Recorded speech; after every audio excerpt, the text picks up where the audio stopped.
fellow Ambazonians, distinguished listeners, and members of the press.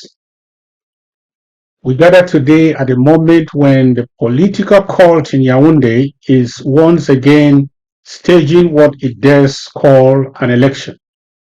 And let me be absolutely clear from the outset. Cameroon does not organize elections, it organizes selections. That's what cults do. What's unfolding before our eyes is not a democratic exercise, but a ritual designed to preserve a dying system sustained by a brutal dictatorship. Paul Biya, the portrait candidate, exists only in photographs and billboards. The man himself has long withdrawn from public life, yet his oversized image dominates public spaces like relics of a vanished monarch. In truth, Biya is no longer the head of state. He has become a symbol, an idol, a ghost around which his cult of power has been constructed. He did not care to personally present his candidature for the office to the people. A text message was sufficient. His presence has been replaced by carefully choreographed illusions, larger-than-life pictures and sculptures. Biya does not even go to his own office anymore. In this court-like system, there are no genuine institutions. Elekam, the courts, the Constitutional Court, Council, whatever they call it, Parliament, these are not guardians. These are not guardians of democracy. They are shrines of the same court, devoted to the one man. And those who worship at these shrines indirectly worship their worshipful cult leader, Paul Biya. He is the judiciary, the legislature, and the commander of the army. In short, he is the lawgiver. Cameroon is not governed by institutions. It is ruled by the whims of one man, and now by the priests of his court. There is fear everywhere. The journalists, the lawmakers, the teachers, the drivers, the chiefs, the clergy, the civil servants, the lawyers, everyone is trapped in fear.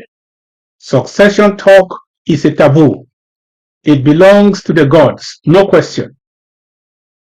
Today, the chief priests presiding over this cult, they are Ferdinand Ngogo, Chantal Biya's errand boy, assisted by Atangaji, Paul. While Paul Biya is unseen and unheard, Ngongo and others purport to run the machinery of deception in the name of the high instructions of the worshipful leader.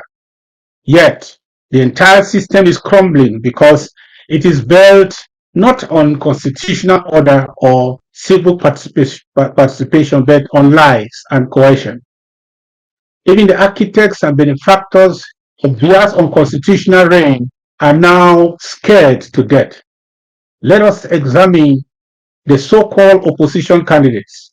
They are not alternatives.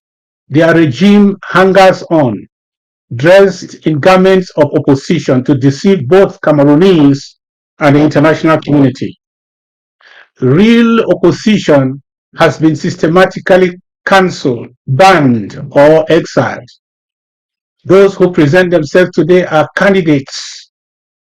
As candidates, are not challengers to the regime. They are handpicked actors in a political theater whose script is written in Yaoundé. This is why I say without hesitation, those who run to Elekam or constitutional courts with petitions are either dangerously naive or complicit in this deception. To believe that justice can be found in Biya's institutions is to believe that a shrine can cleanse itself from idolatry. These bodies exist to sanctify the decisions of the court leader, and no petition will change that.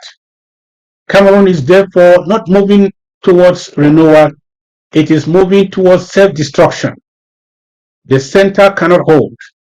The contradictions of this regime its corruption, and its reliance on force rather than legitimacy are driving it to the abyss. For Ambazonia, this reality carries a solemn lesson. We must not gamble our destiny on the ruins of a collapsing state. We must fight to take back our country and secure our borders. Our struggle is not simply about rejecting fraudulent elections. It is about safeguarding the survival of our people. We will not allow ourselves to be dragged down by the implosion of Cameroun. In this light, I call on all Ambazonians everywhere to prepare for a decisive action. A nationwide lockdown is being carefully planned. Our commanders on the ground and generals are in consultation, aligning their strategies. When consensus is reached, the Ambazonian government will make an official announcement and it will be broadcast through our national media. The message is clear. Ambazonia is not to be a spectator to the charade in Yaoundé. We will not legitimize a colonial ritual that insults the intelligence of our people. Instead, we shall demonstrate through action that our future is in our own hands.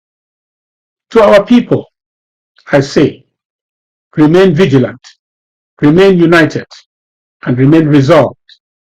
To the world, I say, do not mistake silence for consent.